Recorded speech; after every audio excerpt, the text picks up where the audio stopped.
지금 우리가 알아야 될 게 있어요.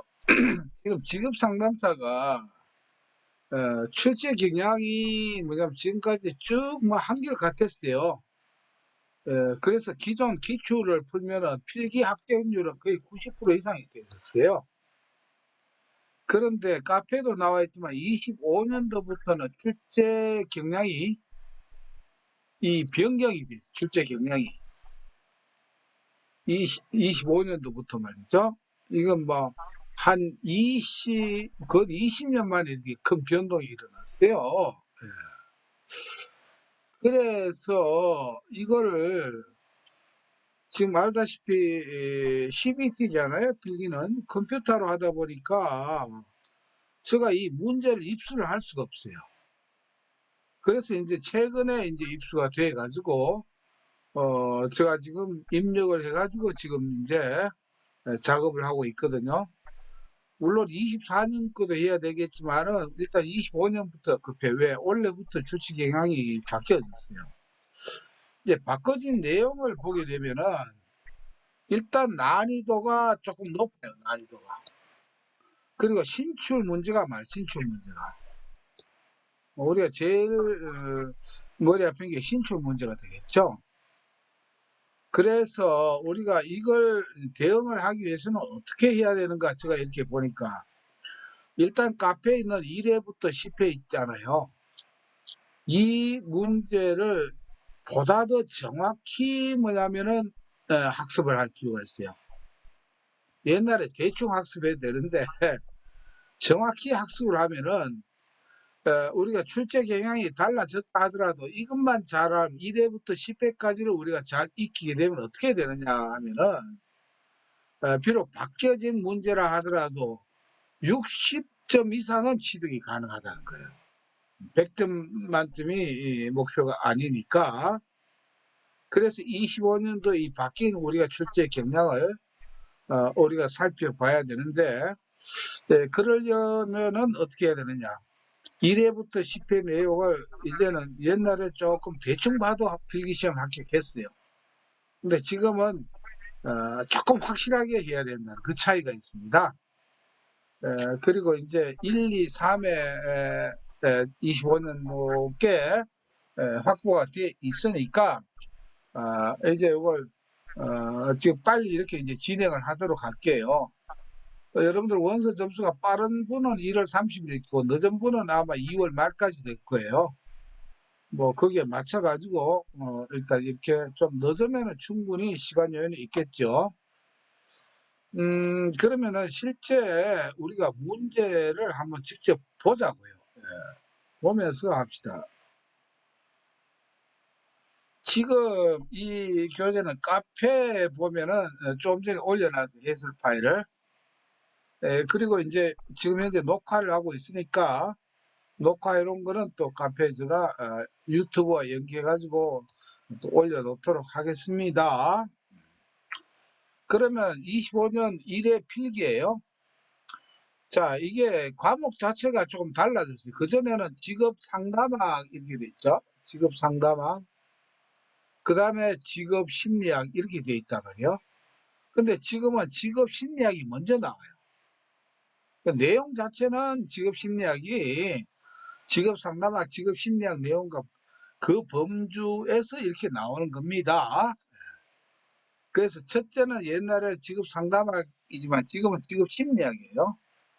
자, 251-01은 25년 1회 1번 문제라는 겁니다. 이제 문제 분류 번호도 이렇게 이제 보시면 돼요. 자, 그러면 일단 요 문제를 한번 보겠습니다.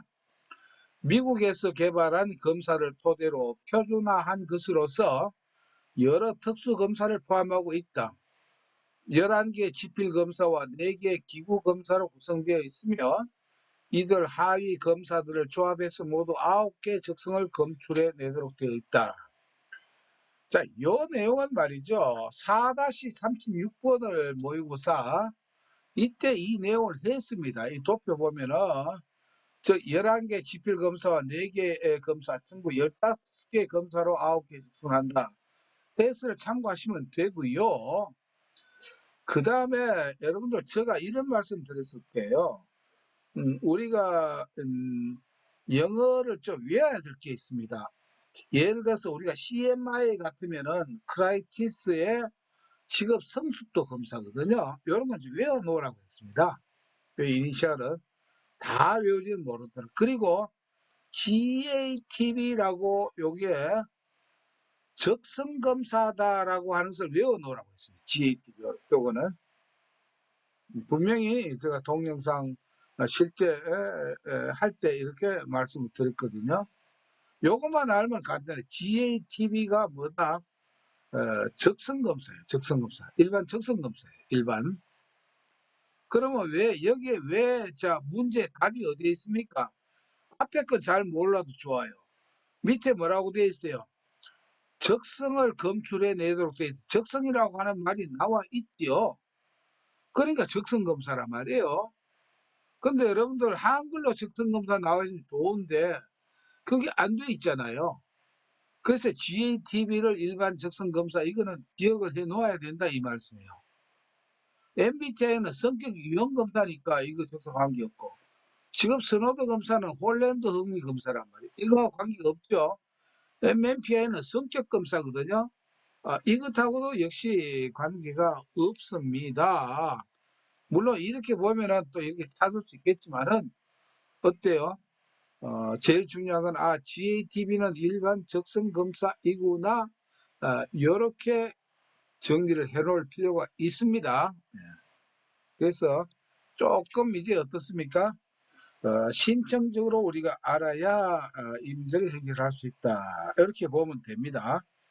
다 이론은 제가 쭉 강조를 했죠. 모의고사 1회부터 4회 이론은 거의 대부분 다 됩니다. 거의. 60점 맞는 데는 지장이 없어요. 자, 이번에 250, 1회 작년 25년 1회 2번 문제입니다. 다음에 해당하는 진로 발달 이론은 진로 선택은 하나의 문제 해결 활동이며 진로 발달은 지식 구조의 끊임없는 성장과 변화를 포함한다. 진로 상담의 최종 목표는 진로 문제의 해결자이고 의사 결정자인 내담자의 잠재력을 증진시키는 것이다. 이거는 1-4 말고 그다음에 5부터 10회까지 모의고사를 풀어보시면은 이 문제는 내용이 자주 드러나요. 뭐냐면 이거는 인지적 정보 처리적 진로 이론, 인지적 정보 처리. 이 문제가 이 내용이 자주 나오거든요. 그리고 우리가 인지적 정보 처리론 같으면 우리가 여러분들 많이 익숙해져 있던 사람이 있을 거예요. 여러분들 패터슨 기억납니까? 패터슨. 자, 패터슨 할 때는 우리가 뭘 기억하라고 했습니까? 이 사람 노래방에 자주 가는데 애창곡을 기억하라고 했죠. 애창곡이 뭐라고 해요? 패터슨의 카스바의 여인이다 해서 카스바의 여인이라고 했습니다. 요 5가지. 의사소통, 분석, 종합, 가치평가, 실행. 이런 것들이 패터슨이 바로 대표적으로 어떤 이론가냐면은 바로 인지적 정보 처리적 진로 이론이다. 이렇게 보면 됩니다. 그래서 이런 말이 나오면은 이게 뭐 사회 인지적이나 목표 중립적 자기 효능감 이거하고는 관계가 없다. 이렇게 이해를 해 주시면 되겠습니다. 그 다음에 3번 문제입니다. 심리검사 중 질적 측정 도구에 해당하지 않는 것은 자, 우리가 이것이 조금 이제 심리검사가 약간 난이도가 좀 있거든요. 우리가 심리검사에는 질적 검사가 있고 양적 검사가 있습니다. 질적 검사가. 질적 검사와 양적, 질적 검사는 점수로 환산이 곤란해요. 질로 가지고. 양적 검사는 점수를 어떻게 부여하기가 할 수 있는 거예요. 자, 그래서 정질적 검사, 이게 양적 검사를 정량적 검사라고 합니다. 정질적, 정량적. 양을 체크를 할 수 있다 이거예요. 그리고 이걸 우리가 쉽게 구분할 수 있는 게 질적 검사는 주관적 검사예요. 주관적. 양적 검사는 뭐예요? 주관적 검사가 아니고 무슨 검사다? 객관적 검사입니다. 객관적이니까 어떻게 해요? 수치로 표현할 수 있다. 이 말이 되는 겁니다. 조금 요게 이제 난이도 좀 높죠. 이렇게 보시면 됩니다. 그러면은 우리가 역할놀이 하는 게 있어요.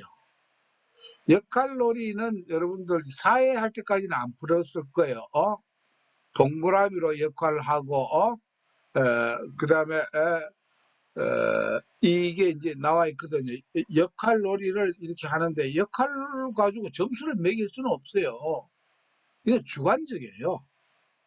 제노그램 같으면은 이게 직업 가계도, 직업 가계도, 제노그램 해가지고, 우리가 소시오그램 가면은 또래 관계를 이 그림으로 표현해 놓는 게 우리가 소시오그램이라고 하고, 제노그램은 3대 조부의 직업이 뭐다, 아버지 때 직업이 뭐다, 삼촌 직업 뭐다, 사촌 나 형제 직업 뭐다, 3대의 직업 족보예요. 이렇게 그 직업 족보를 가지고 우리 점수를 못 매기죠. 이건 주관적이란 말이에요. 카드 분류입니다. 카드 분류 우리가 OCS 카드라고 하는데 어, 카드 한 90장이 돼요. 여러 가지 직업 가지고 어떻게 해요? 좋아하는 직업, 싫어하는 직업 고르는 거예요. 그걸 점수를 매길 수는 없어요. 이게 주관적이에요. 이런 건 전부 다 정질적 검사예요. 그러나 경력 진단 검사는 체크를 해요. 체크를 해서 양적으로 계산이 가능해. 경력 진단 검사는 뭡니까? 주관적 검사가 아니고 이것을 객관적 검사. 그래서 요거는 질적 측정 도구에 해당하지 않고 뭐에 해당이 된다? 양적 측정 도구에 해당되는 것은 경력 진단 검사가 된다. 이렇게 마무리를 하겠습니다. 여기 간단하게 초점만 적어 놨거든요. 경력 진단 검사는 양적 측정 도구, 객관적 검사입니다. 나머지 점수를 매길 수 없어요. 이것은 족보 가지고 점수를 못 매기는 건 마찬가지죠. 자, 4번 문제입니다. 성격 오요인 검사의 하위 요인으로 틀린 것은 성격 오요인 또는 우리가 빅5라고 했고 우리가 3-22번 할 때 이 성격 오요인 검사는 누구 상시자가 누구라고 했습니까? 골든버그라고 했습니다. 골든버그. 햄버거가 아니고 골든버그를 먹는다. 그래가 이거는 실기에도 나오기 때문에 강조를 했죠. 그래서 어떻게 이걸 할 때 신을 경외하면은 우리는 성공한다. 나처럼 여러분들도 골든버그를 먹을 수 있다. 이런 말이죠. 그래서 뭐냐면은 신경성, 경이 뭐냐면은 여기 보면 함정에 경험에 대한 개방성이에요. 정서적 개방성이 아니고 경험에 대한 개방성이에요. 이게 틀리는 거예요. 그 다음에 외는 외향성, 우는 우호성인데 우호성이나 호감성 별명이 똑같아요. 성은 성실성이에요. 그 신을 경외하면 우리는 성공한다. 이렇게 할 때 여기서 이제 신경성 있고 경은 경험에 대한 개방성이거든요. 근데 정서적 개방성은 함정 문제예요. 개방성만 봐가 안 됩니다. 이거는 경험에 대한 개방성이 있어야 됩니다. 이걸 뭐 임상심리사 할 때는 오션 바다라고 해가지고 이렇게도 합니다. 오픈에서 개방성 외향성 이런 식으로도 하는데 우리는 그렇게 하지 말고 직업상담사라든지 신을 경외하면 우리는 신경외 우성 이렇게 이건 실기에도 나오는 겁니다. 그래서 2025년도 뭐 문제도 우리가 기본이 탄탄해 있으면은요 사실상 별 문제 없습니다. 그러나 조금 이제 생각을 조금 더 해야 되는 과정이다. 이렇게 말씀을 드립니다. 그 다음에 5번 문제입니다. 직무 분석 방법에 관한 설명으로 옳은 것은 했습니다. 관찰법은 실제 업무를 직접적으로 관찰함으로써 정신적인 활동까지 알아볼 수는 없다. 외부만 표현하는 게 관찰법이에요. 정신적인 활동을 관찰로서는 알아볼 수 없습니다. 겉만 보는 거예요. 관찰법은. 면접법을 사용하려면 면접의 목적을, 자, 우리가 직무 분석 방법 기초를 한번 해야 되죠. 직무 분석 방법 뭐라고 했어요? 최초 분석표에서. 체면, 체면에 관록이 붙으면, 어때요? 철판 깐다, 중질한다, 이렇게 돼 있죠. 체험법, 면접법, 관찰법, 녹화법, 중요사건 기록법, 그 다음에 질문지법, 이렇게 6가지가 있다라고, 했죠. 내 번호를 여기 안 적어 놨었지만, 최초 분석법 매우 실기에 매우 중요하게 나오는 겁니다. 그 중에 이제 관찰법이에요. 체면, 관록, 중지에서 관찰법. 정신적인 활동까지는 알아보는 게 아닙니다. 면접법을 사용하려면 면접의 목적을 미리 알려주고 편안한 분위기를 줘서 이게 옳은 거예요. 면접을 딱딱하게 막 어른 공주처럼 그렇게 하면 안 됩니다. 이렇게. 그다음에 설문조사법이 뭡니까? 질문지법이에요. 체면관록 설문지법, 질문지법 같은 말입니다. 설문조사법은 많은 사람에 대한 정보를 얻을 수 있지만 시간이 오래 걸린다가, 설문집은 나눠주고 해소하면 되잖아요. 면접법이 시간이 오래 걸리죠. 체험법이나 이런 게 시간이 오래 걸린다가 아니고 시간이 짧게 걸리죠. 이것도 틀렸죠. 1번도 틀렸고. 작업일지법은 정해진 양식에 따라 업무 담당자가 직접 작성함으로 정확한 정보를 준다. 작업일지법이 바로 중요사건 기록법의 같은 말이에요. 이거는 자기가 기록하거든요. 내가 기록하니까 어떻습니까? 잘한 거는 좀 뻥을 치고 못한 거는 감추려고 하는 거예요. 그래서 정확한 정보를 안 줍니다. 아시겠죠? 이게 이제 틀린 거예요. 요거는 앞에 체면관록 중지 앞에 모의고사 할 때 충분히 제가 설명을 드린 내용입니다. 그래서 옳은 것은 2번이다. 이렇게 하는 겁니다. 지금 그냥 제가 답만이 체크하고 하는 게 아니고, 여러분 뭘 합니까? 간략히 복습을 하면서 이렇게 하고 있거든요. 자, 6번 문제입니다. 갓 프레드슨이 제시한 직업 포부의 발달 단계가 아닌 것은, 갓 프레드슨이 힌트라고 했죠. 갓 프리즈 미선 하나님이여 나에게 튼튼한 사내아이를 낳게 해주소서. 여성 심리학자라고 했죠. 그래서 힘성사내라고 했죠. 힘성사내. 요게 갓 프레드슨의 키워드입니다. 그럼 힘성사내 찾으면 돼요. 처음에는 힘과 크기 지향성을 하다가 나중에 성역할 지향소로 바뀐다. 젠더를 깨닫게 되죠. 그 다음에 사회적 가치 지향소로 바뀌었다가 내적 고요한 자로 이렇게 바뀐다. 그래서 힘성사내 이렇게 돼 있죠. 그래서 직업 지향성은 여기 안 들어가죠. 키워드 가지고 답이 톡 튀어나오죠. 요거는 2-26 해설을 보면 잘 나와 있습니다. 아니면 거기에 있는 동영상을 찾아보시면 되겠지요. 갓프리즈메이슨 해가지고 이것도 실기에 나오는 겁니다.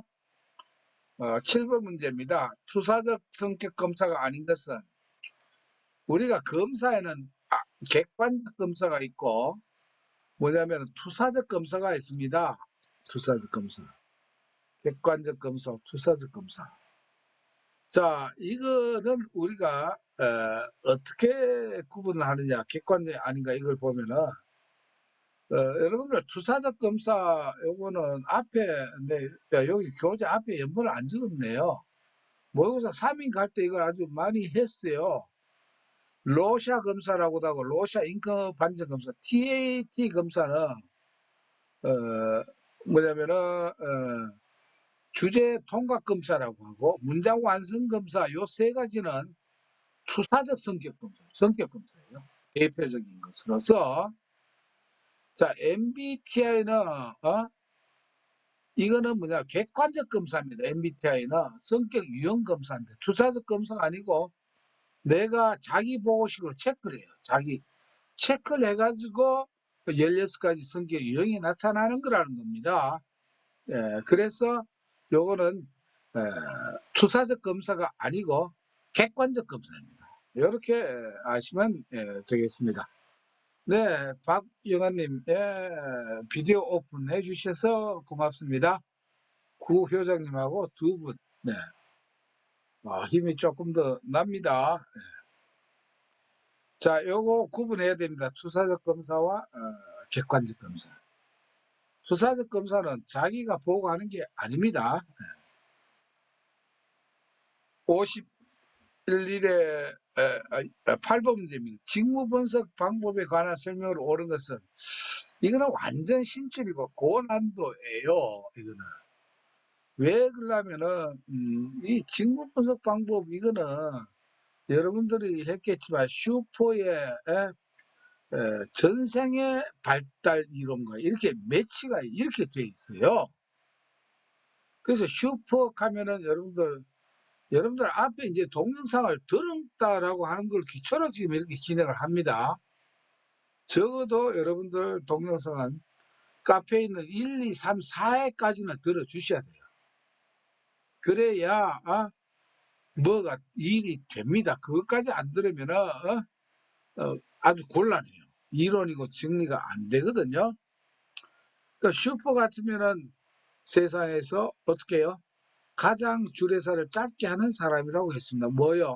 성탐 신랑 보고 문심자 현태의 군인데 신랑 보고 성탐왕 유세 너 이제 결혼했으니까 옛날처럼 바람 피우면은 거세를 하겠다 유세 이게 이제 주례사죠.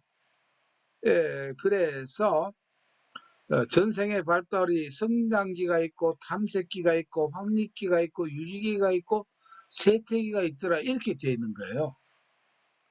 그러면 여기에서 우리가 보면은 잠정적인 진로를 결정하고 상상 경험 등을 통해 시행해 보는 단계가 뭐냐면은 요거는 요게 이제 요게 탐색기예요. 요게 탐색기. 시행해 가면서 이제 탐색을 하는 거예요. 탐색. 여기. 그 요게 이제 요게 이제 탐색기입니다. 탐색기. 주변인과 자신을 동일시함으로 자신과 직업 세계에 대한 이해가 발달하는 단계. 아직 이래 누구 잘하는 사람 있으면 나도 저렇게 돼야 되겠다. 이게 성단계예요. 이게 성탐학 성장. 이건 솔직히 어려운 문제입니다. 자, 여러분들 제가 말씀드린 어렵다 싶은 거는 어떻게 하라고요? 포기를 하겠죠? 그거 매 달릴 필요가 없습니다. 제가 일단 설명을 이렇게 합니다만 어렵다 싶으면은 20문제 중에 12문제 맞추면 되거든요. 꼭 내가 20문제 다 맞춰야 되겠다. 목매달 필요는 하나도 없습니다. 이게 성장. 자신에게 적합한 분야를 발견하고 역할을 공고히 하는 단계가 이게 뭐냐면 바로 확립기예요. 직무 수행 능력이 줄어들고 다른 활동을 탐색하는 단계가 이게 이제 유지기입니다. 그러면 봅시다. 여기에 성탐학 이후 성장기가 뭡니까? 나아죠. 나아가 먼저 나와요. 나아가. 그 다음에 탐색기가 가죠. 나아가. 그래서 3분의 다가 뭡니까? 확립기고, 그 다음에 라가 유지기란 말이에요. 그러니까 성탐학 이후 세택이 빼고 요 4단계가 이렇게 나오는 겁니다. 이게 조금 이제 난이도가 있습니다. 이건 매우 고난이도 문제입니다. 그래서 이 3번을 찾아내는데 이거는 여러분들 슈퍼의 전생의 발달 이론에 대해서 많이 준비를 해야 됩니다. 여기 이제 제가 참고를 이렇게 해놨어요. 가는 탐색기, 나는 성장기에 대한 내용이다. 이렇게 해 놓았습니다. 9번 문제입니다. 다음에 설명에 해당하는 심리검사 용어는 대표 집단의 사람들에게 실시한 검사 점수를 일정한 분포도로 작성한 후 특정 검사 점수의 해석에 필요한 기준이 되는 자료. 제가 앞에 교재 번호를 안 붙였네요. 여러분들 앞에 모의고사 2회인가 3회 할 때, 자, 규준에 대해 가지고 제가 무척 강조를 했습니다. 자, 규준이 있고, 우리가 규준만 알아서 안 되고, 뭐가 없다고요. 준거가 있다고 했어요. 사실은 이 규준과 준거는 임상심리사라든가 여기에 많이 나오는 거예요. 청소년 상담사나. 근데 요새는 이 직업상담사에도 심리검사 질이 25년도 문제를 보니까 질이 좀 높아졌어요. 조금 높아졌다는 걸 알 수 있습니다. 자, 항상 규준은 뭐다? 상대평가다. 준거는 뭐다? 절대평가다. 이렇게 기억하면 딱 비교가 된다라고 했습니다. 그러면 규준을 할 때는 반드시 뭐가 필요합니까? 상대평가를 하려면 비교 뭐가 있어요? 비교 집단이 있어야 돼요. 내가 90점 맞았다. 80점이 나왔다. 이 점수가 뭡니까? 상대평가에는 의미가 없어요. 왜? 상대가 몇 점이냐에 따라서 80점이 나는 상위가 될 수도 있고 어떻습니까? 하위가 될 수가 있는 거예요. 그래서 규준을 하려고 하면 뭐가 있어야 됩니까? 반드시 비교할 수 있는 집단이 있어야 돼요. 그래서 여기에 보니까 뭡니까? 대표 집단이 나오는 집단. 집단이 있어야 뭡니까? 상대평가가 가능한 거예요. 그래서 여러분들 집단이 나오고 비교를 한다 이렇게 나오면은 뭐를요? 이게 규준이다라고 했어요. 그래서 여러분들 규준의 종류라고 해서 집단 내에 이제 규준이라고 해서 규준의 종류가 3가지 있다라고 했죠. 비교하는 방법이 첫 번째 뭡니까? 100분의 점수로 비교를 하고, 두 번째 표준 점수로 하고, 세 번째 뭐로? 표준 등급 스테나인으로 한다라고 했습니다. 요건 앞에 워낙 이거는 필기 실기 자주 나오기 때문에 아마 3회인가 2회 찾아보면은 요 뭐냐면은 상세히 설명을 하고 설명 아주 오래 했어요. 중요하기 때문에. 이건 직업 상담사뿐만 아니라 임상심리사 1급, 2급 하신 분도 꼭 필요합니다. 규준과 준거에 대해 가지고는. 네. 그래서 요거는 이렇게 나오는 것은 규준입니다. 규준. 분포도 작성하는 게 뭡니까? 100분이 점수도 분포도죠. 100분 등분해가지고 표준 점수도 어떻게 정기 분포 모양을 해가지고 분포도를 작성을 하잖아요. 이게 표준 점수예요. 그 다음에 표준 등급은 9등급으로 나눴죠. 가운데가 20% 차지가. 그래서 고교 내신 성적이 바로 이 스테나인 표준 등급이다 이 말이죠. 이렇게 해서 분포도를 이렇게 작성을 하는 겁니다. 자, 밑에 내용 참고로 하시고. 그래서 요거는 집단이 나오면 규준입니다. 그러나 좋은 거는 뭡니까? 집단하고 비교를 하는 게 아니고 점수 가지고 딱 앉아. 점수. 상대평가 아니 점수가 직업상담사 시험 합격 60점 하면은 어때요? 만약에 직업상담사 시험이 이번에 10,000명을 응시한다. 그 중에 10분의 1이다 하면 10분의 1 뽑는다라고 하면 이건 상대평가거든요. 1,000명 뽑는다 이렇게 되니까. 그런데 직업상담사 시험은 그렇게 규준 즉 상대평가가 아니고 뭡니까? 남이야 뭐 상당 신경 쓸 게 없어요. 내가 60점 이상 안 받으면 뭐합니까? 무조건 합격해요. 1,000명이 합격할 수도 있고 10,000명도 합격할 수 있는 거예요. 비교할 필요가 없다. 점수 기준이니까. 아시겠죠? 이게 이제 준거 절대평가가 된다. 자, 이렇게 했던 얘기 아마 계속하는 이유가 어떻습니까? 이렇게 반복으로 이렇게 들어야 아무래도 소화가 잘 되겠지요. 그래서 이렇게 말씀을 드렸습니다. 여하튼 여러분들 앞에 있는 규준과 준거 여러분들 관심을 가져주시기를 바라고요. 10번 문제입니다. 직업상담사가 직업을 전환하고자 하는 내담자에게 우선적으로 탐색해야 할 것은 자, 요것도 보면 직업을 전환하죠. 이제 직업을 바꿔요. 전환은 바로 변화에 대한 인지 능력이에요. 이게 변화에 대해서 인지 능력을 어떻게 알아보는 게 이게 우선이에요. 이거는 조금 생각하면 되죠.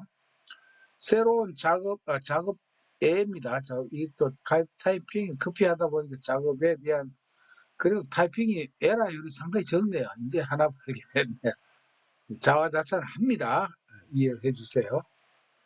새로운 작업에 대한 성공 기대 수준은 우선적인 건 아닙니다. 직업 상담에 대한 기대는 상담 초기고 기존 작업의 애착 수준, 새로운 작업과는 관계가 없죠. 전환을 할 때는 이게 변화잖아요. 변화에 대한 인지 능력이 돼야 된다. 이게 우선이다. 이렇게 보시면 되겠습니다. 11번 문제입니다. 다음은 심리검사의 타당도 중 어떤 것을 설명한 것인가? 타당도, 이거 뭐, 워낙 강조했죠. 신뢰도와 타당도는 우리가 심리검사에서 안 나온 게 없죠. 1-35에 다 했습니다. 간략히 할게요. 타당도의 힌트는 타당 그리는 그래서 준비한 구루마의 안내를 받아야 된다. 라고 해서 준거 타당도, 구성 타당도, 안면 타당도, 내용 타당도가 있다.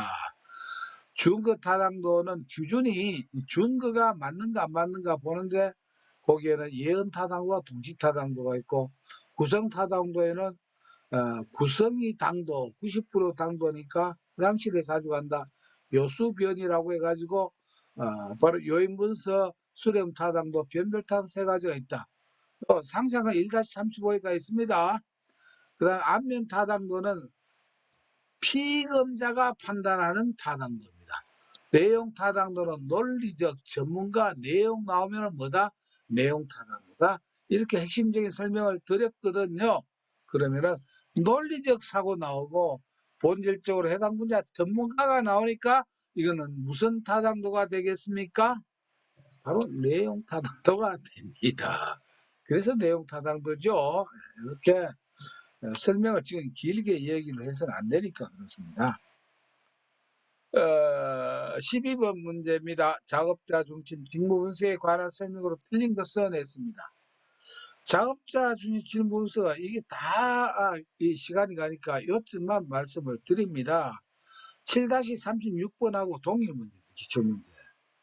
항상 작업자 중심 직무 분석이라고 하면은 이 직무 분석에 반드시 뭐냐면 표준화가 되어 있어야 됩니다. 직무 분석을 하는데 표준화가 되어 있지 않으면은 중구난방이 되어버리죠. 그래서 표준화 항상 작업자 중인 직무 중에서 우리가 표준화가 이게 키포인트예요. 표준화. 그래서 이게 자주 나와요. 그런데 여러분들 3번을 볼게요. 각 직무에서 이루어지는 과제나 활동들이 서로 다르기 때문에 분석하고자 하는 직무 각각에 대해 표준화된 분석 도구를 만들 수 없다. 이게 땡이야. 표준화된 분석 도구를 만들어야 이 직무 분석이 가능합니다. 아시겠죠? 그래야 객관적으로 분석을 할 수 있겠죠. 예. 서로 다르기 때문에 더더욱더 어떻게 해요? 표준화된 도구가 필요하다. 그래서 3번을 기억해 주시면 됩니다. 그래서 여러분 작업자 중에 직무 분석 또는 직책 분석 질문지도 마찬가지 이 두 가지는 반드시 뭐다? 표준화된 도구를 사용을 해야 된다라고 보시면 되겠습니다. 자, 13번 문제입니다. 지능검사 점수와 학교에서의 성적 간의 상관계수가 0.50일 때 이에 대한 설명을 옳은 것은 이거는 직업상담소 문제 처음 나왔어요. 우리는 이게 연구 방법도 해가지고 말이죠. 이거는 직업상담소에 안 나와요. 이거는 임상 심리사나 여기 연구 방법론에 나오는 아주 고난이도 문제예요. 그래서 상관계수 설명하려면 매우 시간이 많이 걸립니다. 그래서 이런 경우는 답만 기억하면 돼요. 자, 상관계수가 이럴 때, 자, 이 상관계수에 의해서 나타나는 이 관계를 우리가 별량이라고, 별량. 상관계수. 그래서 상관계수와 별량 간에 공식이 있어요. 여기서 별량은 상관계수를 우리가 R이라고 보면 R 제곱이라고 봅니다. 원래는 R이라고 안 하지만 여러분들 그렇게 익히도록 할게요. 그러면 어때요? 상관계수가 0.5니까 0.5 곱하기 0.5예요. R 제곱이니까 이러면 0.25가 되죠. 0.25는 퍼센테이지로 환산하면 몇 프로가 됩니까? 25%가 되는 거예요. 그래서 여기서 25%가 나오죠. 학교에서의 성적에 관한 별량의 25%가 진원검사에서 설명될 것이다. 네, 상관계수가 0.5일 때는 별량은 여러분들 여기다 제곱을 해주면 됩니다. 0.5의 제곱은 얼마다? 0.25가 된다. 이렇게 합시다. 이건 뭐 여러분들 상관계수 하면은 정의 상관계수, 음의 상관계수 이렇게 하려면은 여러분들 이거 시간이 진도 너무 안 나갑니다. 지금 상담사 문제 처음 나왔던 게예요. 예, 이거는 이렇게 넘어갑니다. 요것만 이해하시면 되고요. 14번 문제입니다. 다음 설명에 해당하는 행동 특성을 바르게 나타낸 것은 이거는 봅시다. 10-38번과 똑같은 문제예요. 기출문제. 모의고사. 점심을 먹으면서 서류를 본다. 아무것도 하지 않고 있으면 견딜 수 없다. 주말에 휴일을 견딜 수 없다. 분별자 환멸. 이거 완전히 일 중독이고, 이건 탈퇴 소진이 번아웃 단계예요. 그렇죠. 계속 일이에요. 그러니까 일 중독 소진. 답은 쉬워요. 이런 건 너무 어렵게 생각 안 해도 됩니다. 그래서 그 다음에 15번 문제입니다. 스미스 등이 개발한 직무 기술 지표에서 JDI 간 것은 Job Description Index라고 하는 거예요. 직무 기술 지표. 그래서 측정하는 대상이 아닌 것은 되어 있는데 이것은 신출 문제입니다. 이만큼 수준이 높아졌어요. 그래서 여기는 직무 자체가 있고 현재 급여 임금이 있고 승진 기회가 있고 동료 직원이 있어요. 그래서 일임 동성에서 일 자체에 대한 만족, 임금에 대한 만족, 동료는 지금 없죠. 승진 기회에 대한 만족. 그래서 회사 정책에 대한 만족은 여기에 해당되지 않는다. 이렇게 되는 거예요. 뭐 이거는 이렇게 우리가 암기할 수밖에 없습니다. 예. 16번 문제입니다. 톨버트가 제시한 개인의 진로 발달에 영향을 주는 요인이 아닌 것을 했습니다. 이건 1-36번하고 똑같은 문제죠. 여러분 딴 거 떠나서 전망 나오면 땡이라고 했죠. 전망. 여러분 톨버트 뭐 누군지 기억하지 말고 그냥 하여튼 막 전망 나오면 땡이더라. 이렇게 추천 나오고 선택하면 땡이다. 이렇게 보시면 되겠죠. 17번 문제입니다. 진로 정보 처리 이론에서 진로 문제 해결의 과정을 의미하는 카습에 해당하지 않는 거. 카습의 앞에서도 한번 나오죠. 인지정보 처리 이론 해가지고 페더슨의 예상곡이 뭐라고요? 카스바의 여인인데 우리가 외울 때는 카스베의 여인으로 하라고 했죠. 요게 5단계예요. 카스베, 패터슨. 의사소통, 어널리시스에서 분석, 샌디시스에서 종합. 왜 빨리 안 쓰지노? 밭들에 다른다. 가치평가, 실행 이렇게 되죠. 이게 카스베예요. 카스베. 1-8로 나오고 그러면 어때요? 의사소통, 분석, 종합. 성격은 안 나오죠. 여기는. 가치평가 실행. 그래서 성격이 땡이다. 이렇게 우리가 카스베를 기억해 놓으면은 됩니다. 카스베가 뭔지. 18번 문제입니다. 내담자의 적성가가 아니고 적성과 흥미 또는 성격이 직업적 요구와 달라. 생산 직업 달라 생산이 아니고 생긴이네. 야 이거 생긴 직업 적응 문제를 해결하는데 가장 적합한 방법은 뭐 오타 없다고 자랑했더니 한꺼번에 두 개나 그냥 들통이 나버리네요. 생긴 직업 적응 문제를 해결하는데 가장 적합한 방법은 여러분들 이게 보면은 이게 있죠.